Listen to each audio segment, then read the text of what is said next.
যেই নারী তার উপর তার স্বামী অসন্তুষ্ট,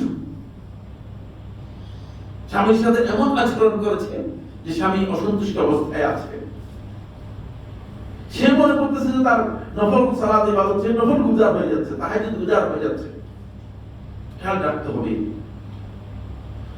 অধিকাংশ নারী এবং অধিকাংশ মেয়েদের এই জায়গায় আমি বড় ধরনের প্রবলেম লক্ষ্য করে আসছি।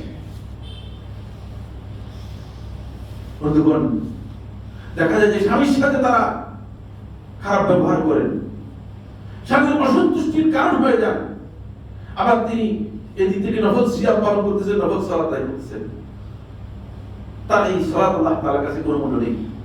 আল্লাহ রাসূল সাল্লাল্লাহু আলাইহি ওয়াসাল্লাম বলতেছেন মাথাতে বিগত করে যাবে না। এটা আমাদের বক্তব্য নয়, সরাসরি হাদিসের বক্তব্য। সুতরাং কোন নারী যদি